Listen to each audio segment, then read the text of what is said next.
Good afternoon, everyone. Welcome to Trolleheim with your host, Rabbi Anibal. I'm back in town. So excited to be with all of you. Welcome to the weekly class.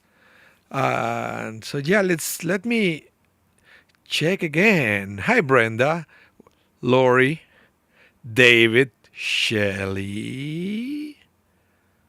This is Lori, Rocky. Welcome, everyone. We are ready to study a little bit of Torah. My voice is a little bit, I don't know. I'm still catching up with my sleep, believe it or not. Hi, Thelma, welcome. Still, my voice is not the same. I don't know, too much air conditioning. Who knows? But Winnipeg is not, we are not having any kind of hint of a spring. Hello, Marta. Welcome to the class. Welcome. Hopefully that will be the first of many. And yeah, guys, I've been away on a cruise. There was actually a bar mitzvah. And it's very interesting because the bar mitzvah is supposed to be on Costa Maya, Mexico. What I mean with that, the cruise is supposed to dock there. And with the cruise at the port, we're supposed to have the service inside. But because of what happened in Mexico, you probably all read the news. We got an announcement that the ship wasn't going to stop in Mexico and was going to keep going all the way to Honduras. It was going to be another day and a half. And so we had the bar mitzvah in the middle of international waters. So it's the first time in my life that if you ask me where exactly was the bar mitzvah, I would say, I don't know. I have no clue. I don't have a country. I don't have a location. I didn't check my GPS to know exactly the coordinates where we had the bar mitzvah. So I don't know. I don't know. And that was a first that the situation was like that. Welcome, Parah. Welcome to the class. But it was fun. It was a great bar mitzvah, very Hamish. People participated. The kid was amazing. And it was on the ship, Brenda. On the ship. They gave us a room with a piano and sound system. It was beautiful. It was moving a lot because it was in the middle of the ocean. So to me, it was also an experience to play the piano. And I was like this, right? It was the first thing that came to my mind when things were moving was Hinematovumanai. I don't know. I felt like singing that, so we can all move with the ship and with the music. Welcome, Holly. Welcome to the class. Great music. The ship. Oh, the musicians. Whew. Yeah. And by the way, the weather was perfect. No rain, no nothing for a whole week. So I can't complain about that. But still, even though the ship was quite big, it's the biggest in the world, it was still rocking in the ocean. People said, no, this is a big cruise. It doesn't move. Yes, it does. Brenda, did you enter in any talent concert? In fact, I did. I entered to the karaoke contest and I made it to the finals, but I didn't win. The thing is, I don't like to sing in English. The repertoire in Spanish was very limited. So I ended up singing La Bamba, which people love, but it's not a song to show off my voice or anything. So it was very limited what I could do. I make them dance, which was a success by itself. But it was interesting because out of we were that evening 13 people participating, and then we were 7 for the final. And then out of those 7, 3 were part of the bar mitzvah group. So it was me and other two people from Winnipeg that made it to the top. And then I made it to the last four, and then I was voted off. I still have a little cough. So yeah. And of course the coffee. Martha, this is your first time. I don't know if you're still there. Tradition is people coming to Torah. Usually we have coffee, tea, hot chocolate, something like that. Okay, so I think we can start with today's class. We are on Parsha Tisa. The most famous thing about Tisa is perhaps the golden calf, right? The golden calf. But they had some other highlights. One we already studied, and is the half shekel, remember? Because the same portion that we are going to read this coming Saturday, great to know that you're still there. So, Martha, go for your coffee. Oh, Rockies, fruit smoothie here. Okay, even better than coffee. Yeah, lots of those in the ship, but yeah. Thelma, decaf. Decaf is good too.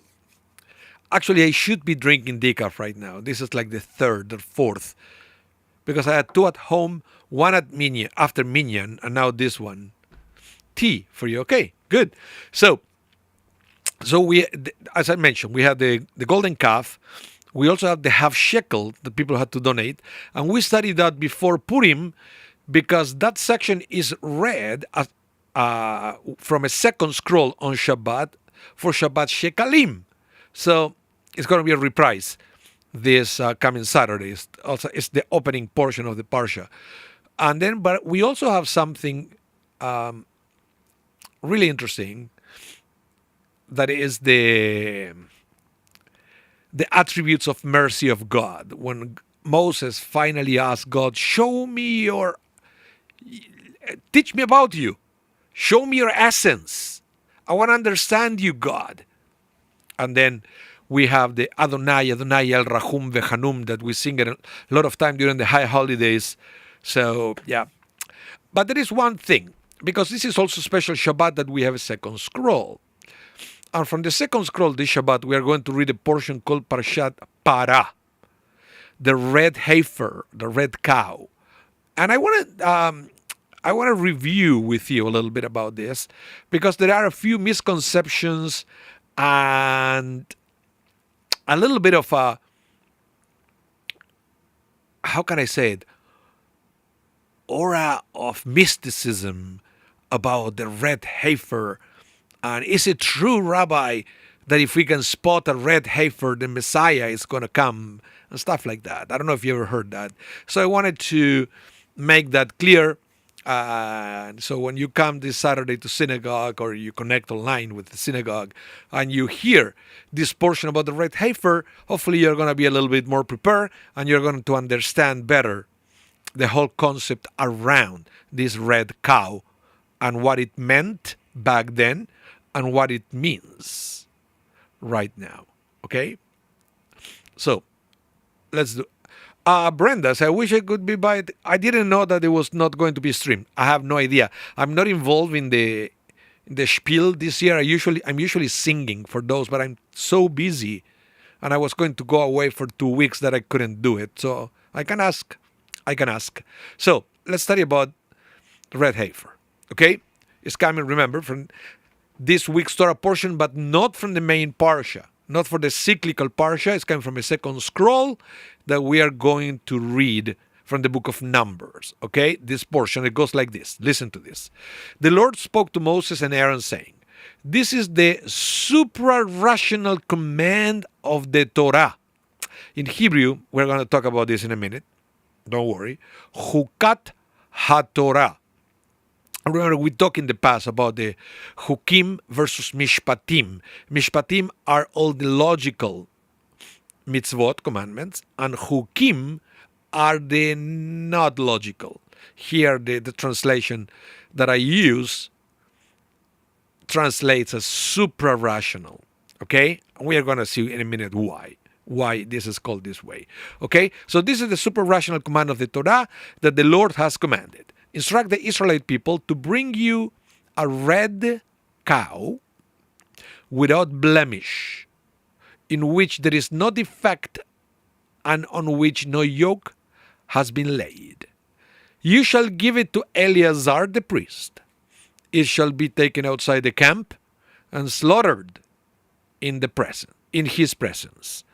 Eleazar the priest shall take some of its blood with his finger and sprinkle it 7 times toward the front of the tent of meeting.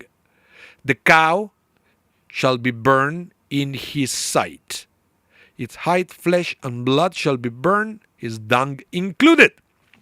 And the priest shall take cedar wood, hyssop, and crimson stuff, and throw them into the fire, consuming the cow. The priest shall wash his garments and bathe his body in water. After that the priest may re-enter the camp, but he shall be unclean until the evening. He who performed the burning shall also wash his garments in water, bathe his body in water, and be unclean until the evening. So, a man who is clean shall gather up the ashes of the cow and deposit them outside the camp in a clean place, to be kept for water of lustration for the Israelite community. It is for cleansing. He who gathers up the ashes of the cow should also wash his clothes and be unclean until the evening. So this is the whole thing about the red cow. So why do we need the red cow? According to the Torah, back at the time of the temple, we needed this mixture of the ashes of the red cow together with the hyssop and wood and crimson stuff, etc. Everything with that is going to be kept forever and used for purification rituals. Okay, so if you were impure, you couldn't go to the temple. That was a problem. So you will send a message to the priest, and they will send you to a place where you can be in contact with these ashes of the red cow, and you will be purified. Interestingly enough, every pure person that gets in contact with this mixture gets impure. So let me say this again. If you were impure, it will make you pure. But if you were pure, it will make you impure. It's already giving you a hint why this is called a suprarational command.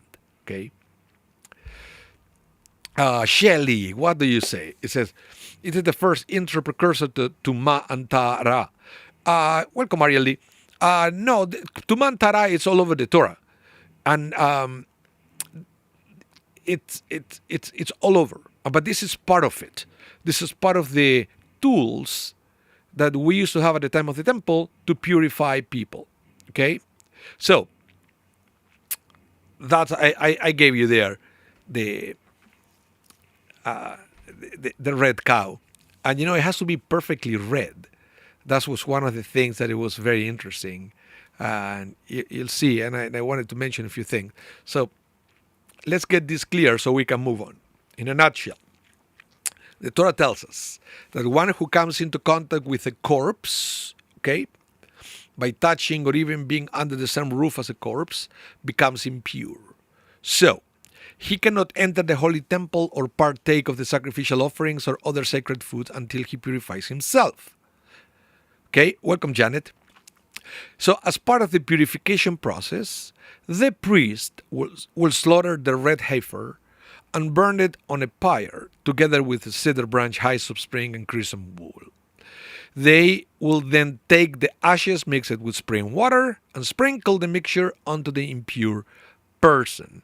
Now, this is very interesting because we usually consider, at least in these days, if somebody is impure, we want to purify a person or an object to take it to the mikvah. You know that the mikvah itself is never mentioned in the Torah or in the Bible.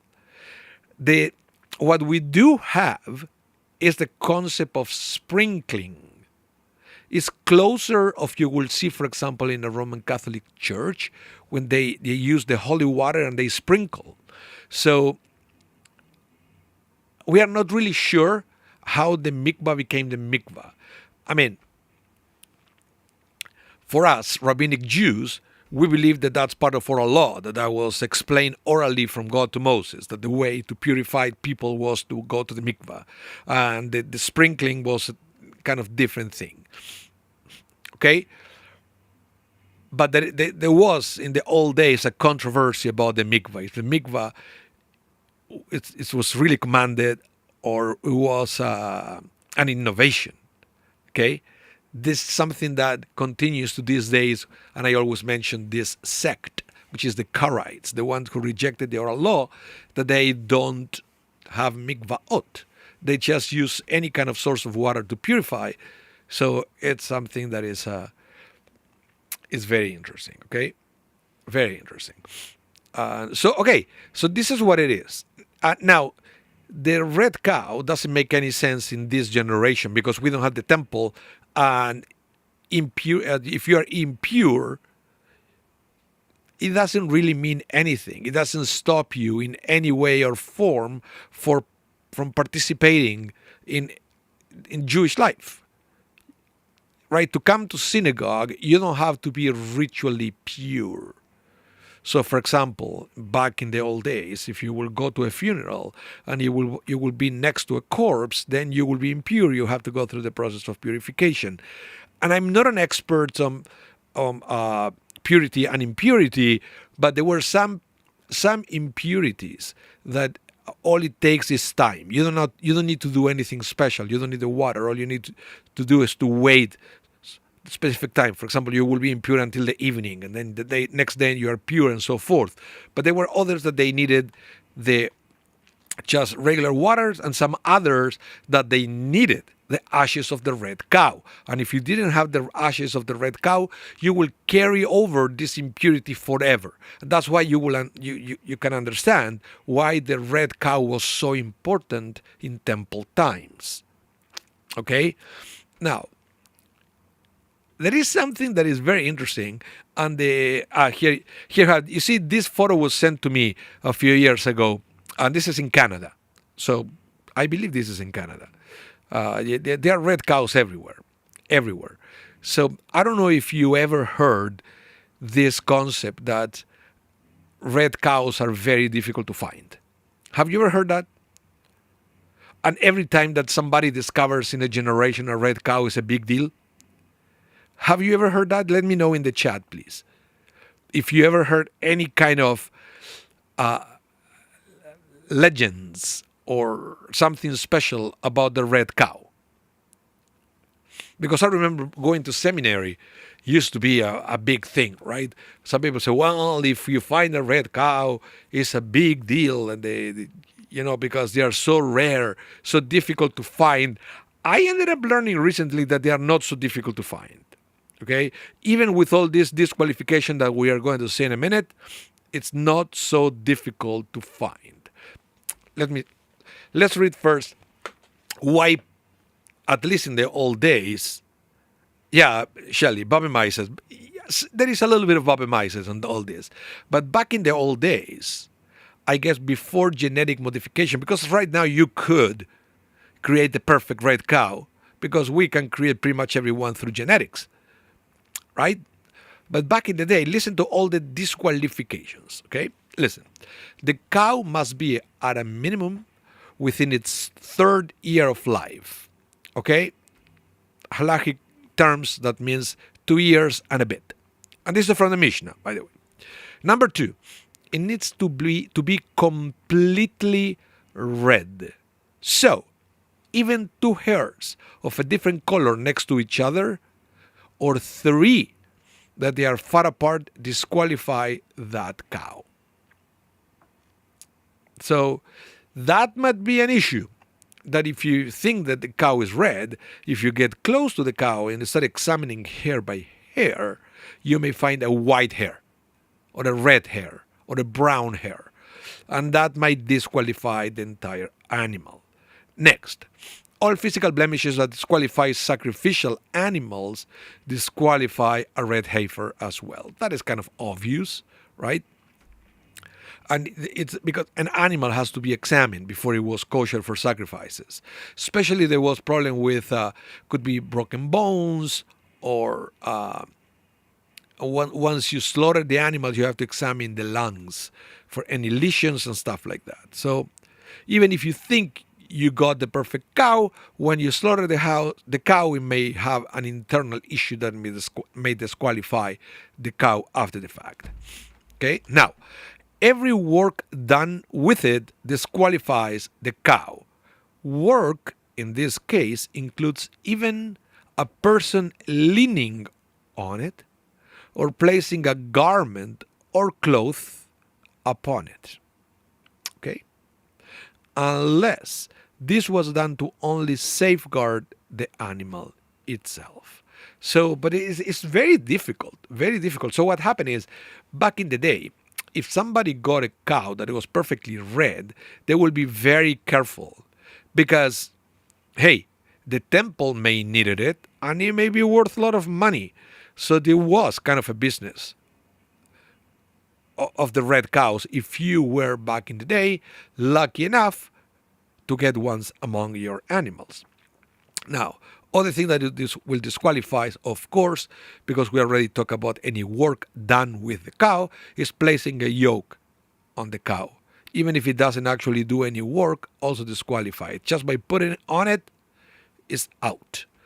And then, if the heifer is pregnant, or even if a male has mated with it, disqualifies the cow. Okay, a lot of restrictions, a lot of restrictions. The most difficult one, and that's the one that I remember learning at seminary, was the business of the three hair with different colors. That's usually the biggest issue. Okay, but now finding a red heifer that fulfills all of these specifications, although not impossible, quite unusual. That's why people get excited when a qualified red heifer is discovered. And I will invite you, you can actually Google it. I put here one article that I found in 2022. Listen to this. The Texas red heifer arrival stir prophetic excitement in Israel. Go Google it because it's real. It's real. And I will explain to you in a minute why such an excitement every time that a red heifer is discovered. And I will teach you that in a minute, unless again, I will give you one more chance to everybody to type it in the chat if you think you know why such an excitement when a red heifer appears. I will give you in a minute. I will give you minutes. I need another sip of my coffee.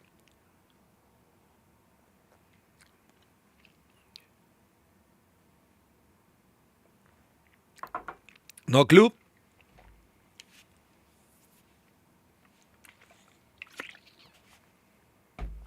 Okay, I'll tell you why. Listen to what Maimonides wrote. Remember, Maimonides, great scholar, Middle Ages, Spain. He said, 9 red heifers were offered from the time that they were commanded to fulfill this mitzvah until the time when the temple was destroyed the second time. Only 9. The first was brought by Moses, our teacher. The second was brought by Ezra. 7 others were offered until the destruction of the second temple. And the 10th will be brought by the King Mashiach, the Messiah, when he speedily be revealed. Amen. So may it be God's will. Okay? Oh, Martha, I just saw your message. Yeah. Good guess. Good guess. But you see, what Maimonides says is that the next time a red heifer will be offered, it will be the time of the Messiah. So, the fact that a red heifer appeared, for many people is, well, the red heifer appeared. Now all we need is the Messiah to complete the prophecy. So we're all waiting for that to happen. And that's why it's so exciting every time a red heifer appears. Yes. And now, this is one of the biggest misunderstandings. Okay? As you can see, from the time of Moses to the destruction of the second temple, only 9 cows were needed. How so? If we have, hundreds and hundreds of years gap in between one to the other, and it's because once you burn the cow and get the ashes, then basically you can have that forever. It's very little that you need then to fulfill the ritual. So it's not that you have to start killing red cows all the time to get the ashes to keep moving forward. So that's why up to they didn't need that many until they ran out of ashes and they had to go back and find another one. So it's not that they were so rare that they didn't have any more than 9 cows. It's that more than 9 cows were not needed because the ashes last forever. It makes sense, for example, the first temple was destroyed. They came back and, they need to find another one and so forth. But other than that, no. Rocky said, Maimonides just said that with no circumstantial evidence that he was right. Yeah, I know. Many of these, Rocky, and you know, guys, how this works. There is lots of rabbinic tradition here. Maimonides is just putting it all together, but he is quoting other people who said before him that this is the way it is. So Brenda says, does it mean that the Messiah is about to arrive? Well, for some people, the fact that a red cow was found is a hint that the Messiah is ready to come. The thing is, it might be another circumstances that may be preventing the Messiah from arriving. But it doesn't mean that every time that a red cow appears, many people are not getting excited, because that's the way it is. So you can go and you see every time that there is something like that, or somebody claims that there is a perfect red cow, it steers people's imaginations about messianic times, and this is a real thing. This is a real thing, and it's happening. And I'm always afraid that somebody will do something crazy to quote unquote expedite the messianic times in Israel, right? Because we know that it could easily happen. But I just wanted to explain to you how this works, and it's not that the 9 cows were only 9 because they were so rare. They were only 9 because more than 9 were not needed. More than 9 were not needed. They were still rare, and there are still documentations in the Talmud that when somebody will have a red cow among their animals, that person will make a lot of money. It's like finding a rare diamond and something like that. So that's the way it used to be. Now, we still haven't explained why all this mishigas, all this craziness about the red cow need to be burned to purify people. Why this crazy way to purify it? Well, it's interesting that Rashi said something very interesting about it. Explaining the verse, this is the super rational command of the Torah that the Lord has commanded. Rashi says, why is the red heifer referred to as the super rational command of the Torah? Because Satan and the nations of the world cause grief to the Jewish people, saying, what is this commandment? What purpose does it have? Well, let's be honest here. If you hear that another religion, right, needs to burn a red cow to purify their members, what would you think? Right? But this is what Rashi is saying, right? This is what Rashi is saying, that Satan and the other people are making fun of the Jewish people because of this, right? What purpose does it have? Therefore, the Torah uses the term hukat, super rational command, because it makes no sense. God says, it is my personal decree. You do not have permission to ponder over it. Also, observing a mitzvah, a commandment, which makes no sense at all, demonstrate a person's strong faith and commitment to observe all the other mitzvot too. So it's interesting here the fact that the concept of purity and impurity makes no sense because it's not clean or dirty.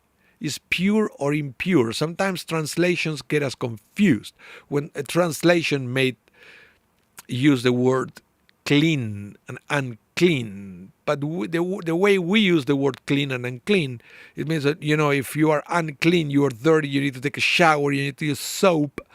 But it's not about that. It's a spiritual impurity or purity.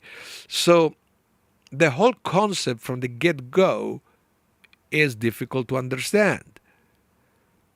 And other people may also, Satan and the nations will say, what is that craziness of pure and impure? Something that you cannot be seen is spiritual. So it kind of makes sense that something that doesn't, quote unquote, make sense will be corrected with something else that also doesn't make any sense, at least the surface. Now, the interesting thing is, even though Rashi says that God said, it is my personal decree, and you do not have permission to ponder over it, that never stopped rabbis from trying to offer explanations of why has to be done this way. Okay? Maimonides was great at that. When, for example, Maimonides himself, talking about Rosh Hashanah, says that the shofar, blowing the shofar, is also a chok. It's also super rational. It has no explanation. And Maimonides says, it has no explanation. We should not try to figure it out. And then Maimonides says, but nevertheless, I will tell you why. And he tried to explain why. So this is the same. Even though Rashi says, you do not have permission to ponder over it, many rabbis try to give us explanations of why we have to do it. So, going back to the chat, Brenda says, what happened to the Texas red cow? And that is an excellent question, and I have no clue. No clue. Well, you're in Texas. You should do the research, Brenda. And then let us know what happened with that poor cow. If maybe it was sent to Israel, who knows? Who knows what happened with that poor cow? Okay, so let's try to, or I will share with you a few explanations or attempts to explain the whole concept, the red cow.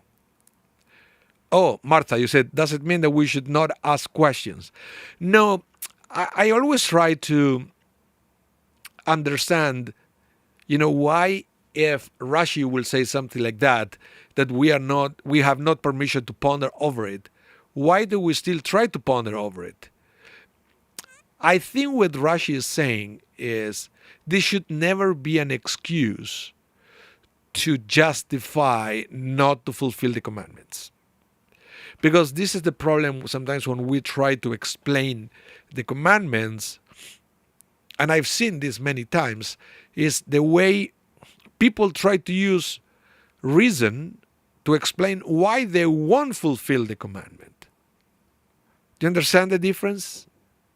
You understand the difference? That is, that's why. So yes, of course we can try to make sense of that.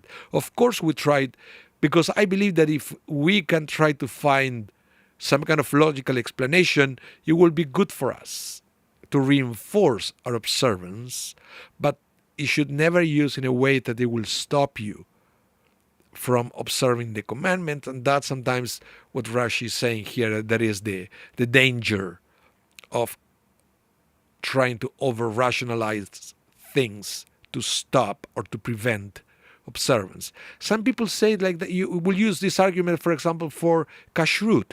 Oh, I don't need kosher because. And kashrut is also a supra-rational command. Kashrut, eating kosher, the Torah doesn't explain why. And there are many people trying to explain why. But yeah. There is never one way, and for many people that was, they try to use reason to not eat kosher. Right? In any case. Okay, so let's see a few explanations for the red cow. David Grossman said there are a lot of red cows in Texas. Yes, but go check if maybe they have 3 white hairs. So next time you see a red cow, get close and check for hairs. Um, yeah. Okay. So let's start with this comment. Rabbi Chaim Tirer, he said, the source of mockery is the law that the pure person who performs the process becomes impure, and yet the impure person of whom the procedure is performed becomes pure. Remember, I mentioned that before. Everybody involved in preparing the mixture, from handling the cow to burning the cow to mixing, becomes impure. Okay? But the impure person who now touches that becomes pure. So for this rabbi, said that is the biggest source of mockery. Forget about the red cow. Who cares about the red cow? This is the biggest issue. What is this nonsense? If you are pure, you become impure. If you are impure, you become pure. And then he continues. Of course, we do find such a phenomenon in nature too. For example, the heat softens tin and yet will harden an egg. Interesting explanation.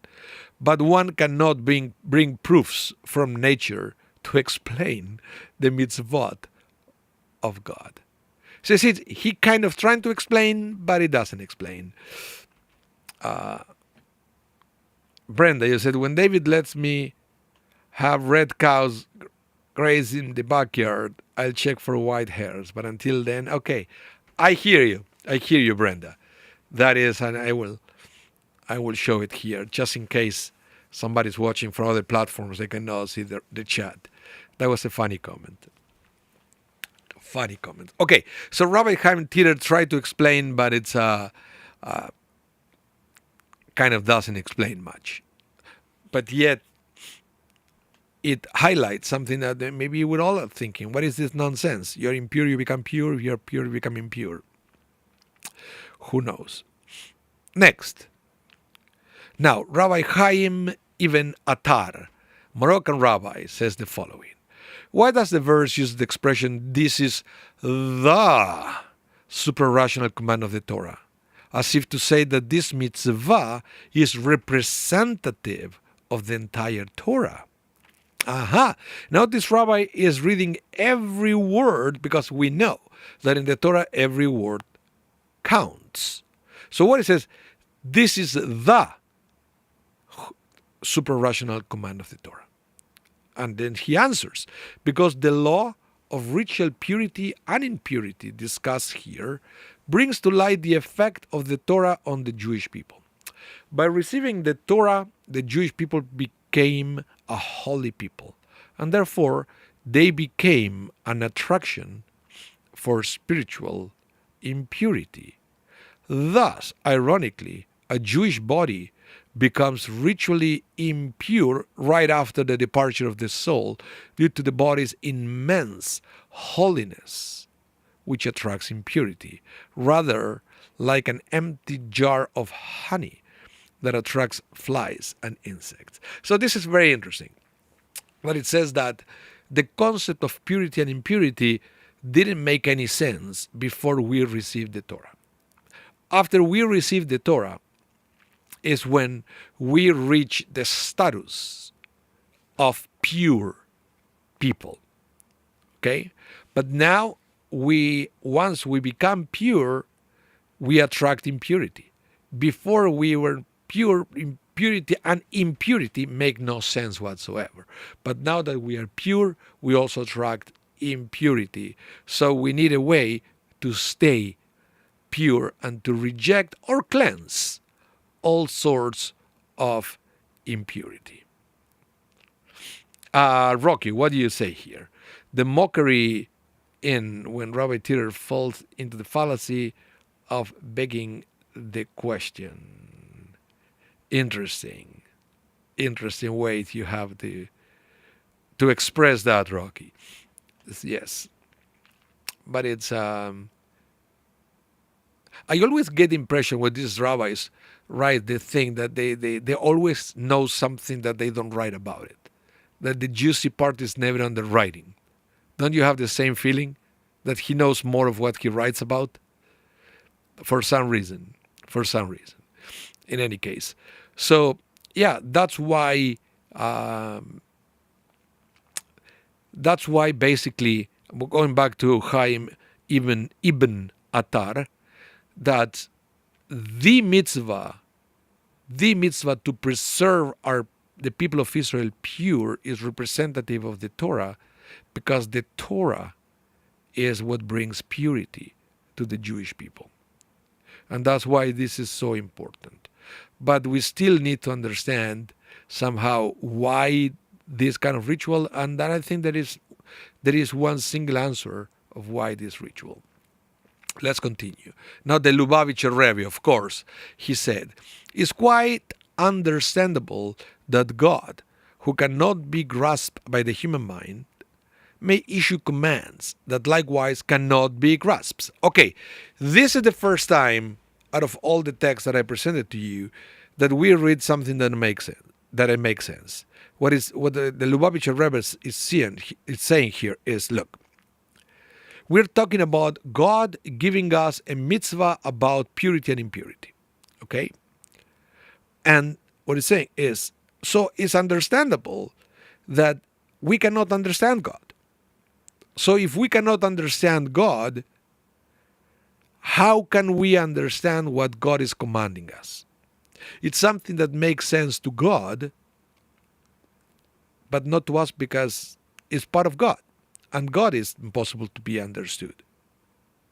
Even though in this week's Parsha, and if we have time, we will read a little bit about that. When Moses asked God, I want to understand you. And God revealed to Moses a verse which in theory was enough for Moses, not for us, but for Moses to fully understand God. Okay? But you see, it's all part of the same thing. Let's continue with the Lubavitcher. What is difficult to understand is a mitzvah that has both rational and irrational elements together. In such case, the evil inclination or the nations. You know, for Lubavitcher Rebbe, we said Satan, the nations, evil inclination is all the same.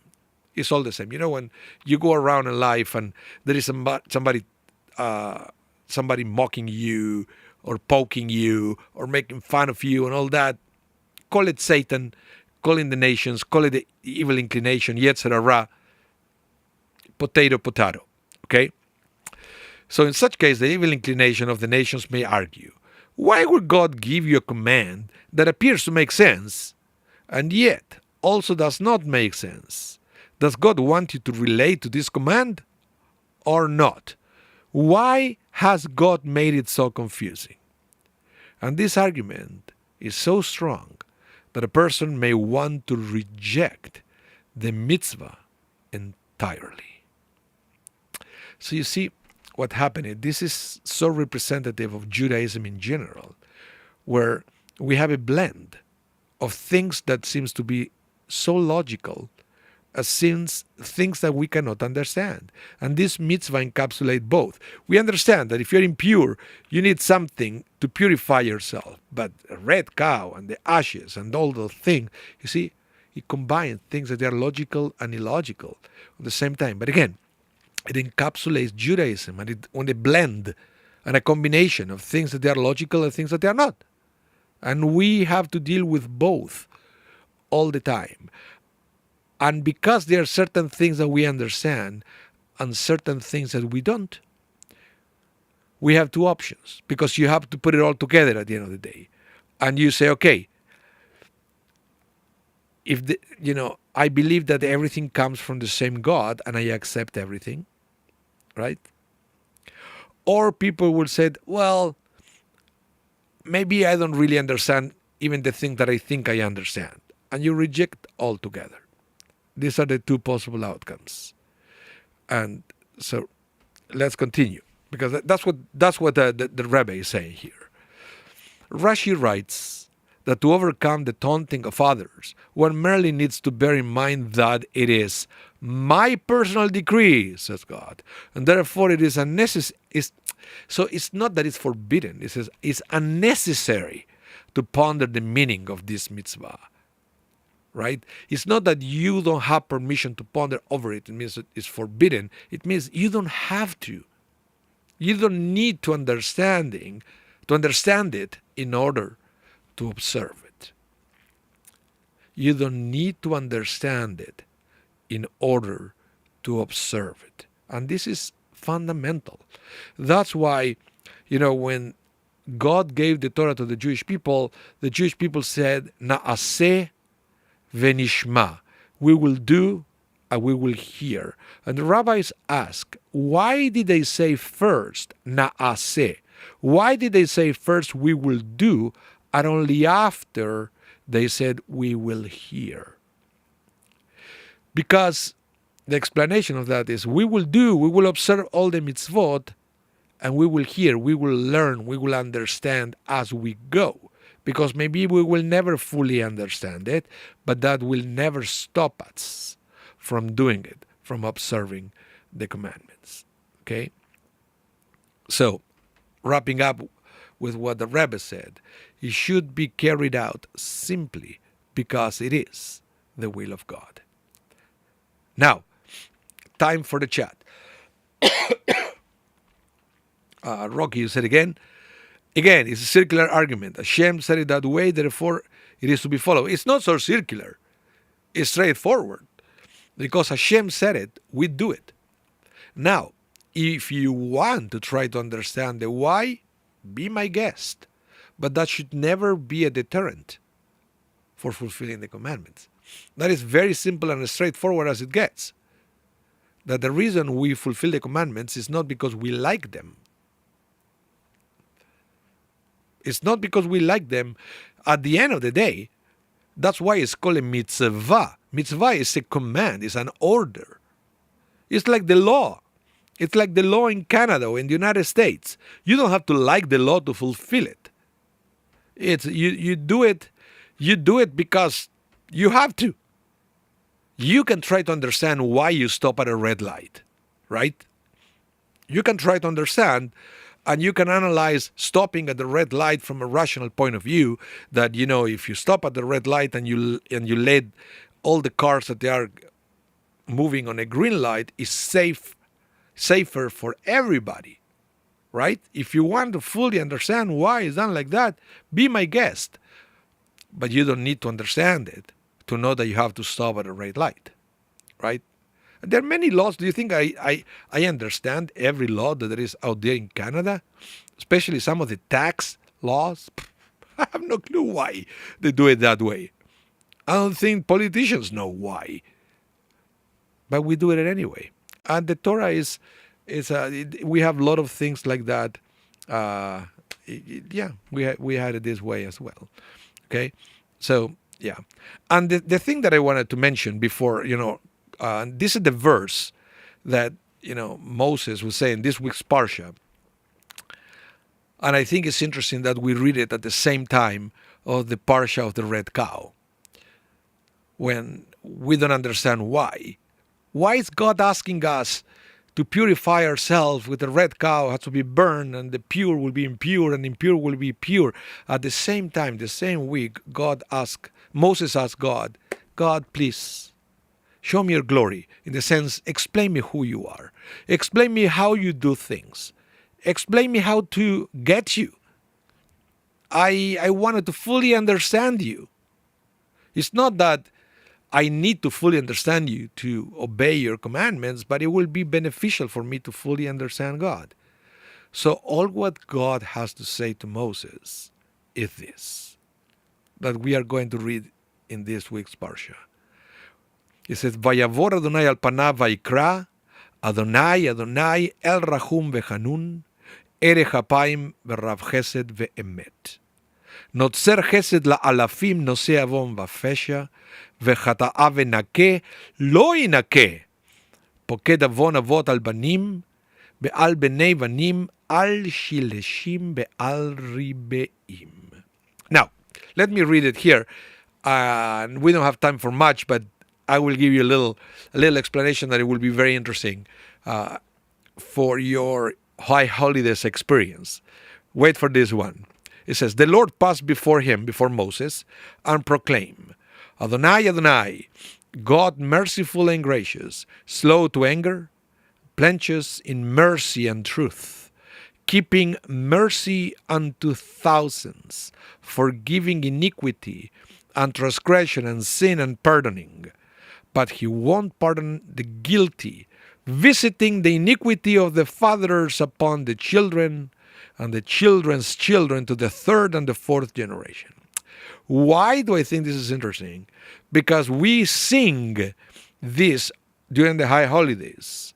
Adonai, Adonai, El Rahum Vechanum, Erech Hapaim. But what happened is, the rabbis, cleverly, I have to say, they decided to cut this verse in half. Because you see the parts that they are bold, that's what we sing during the high holidays. We end with the words, forgiving iniquity and transgression and sin and pardoning, right? And pardoning. But the Hebrew doesn't say that. The Hebrew said, vechata'a venake, right? And transgression and sin and pardoning, venake. But the Hebrew said, venake lo inake. Where it said, pardoning, I won't pardon. So the rabbis cut it there before we read the part lo inake, not pardoning. So which is very interesting, that very conveniently, the rabbis cut that verse and we never sing the second part for the high holidays, and we stay with the concept of God pardoning our sins. And there are many explanations of why they did that. But maybe that should be for another class. Okay? Yeah. Okay. So you're gonna hear this this coming Shabbat, and also it's going to be about the golden calf. I don't know what the Dvar Torah is going to be. It's going to be Rabbi Carney preaching this coming Saturday. So I'm looking forward to learn about what the explanation he will give about this parsha, because it's a beautiful one and lots of juicy things. So don't miss it. Don't miss the Shabbat experience. Okay. Thank you everyone for coming out. This is the perfect time to stop the class. I'm happy to be back. I'm happy to see you all again. And remember, if you missed anything, this class is going to be rebroadcasted tonight at 8 p.m. Central Time. Okay? Central Time. So you can replay the class. And please visit our website also. Of course, thumbs up everyone. If you haven't done so, please subscribe to our channels and visit our website for all the news and upcoming events that we have at Shaare Zedek. Lots of wonderful things coming up. Okay? So stay in touch. Have a wonderful rest of your day. Stay safe and hope to see you soon. Bye, everyone. Rocky said buenos dias. I think it's more buenas tardes already. That is a good afternoon, right? Buenas tardes. And then it's buenas noches. It's a good night. Buenas noches. Don't say buenos nachos or they will bring you nachos. It's noches. Bye, everyone.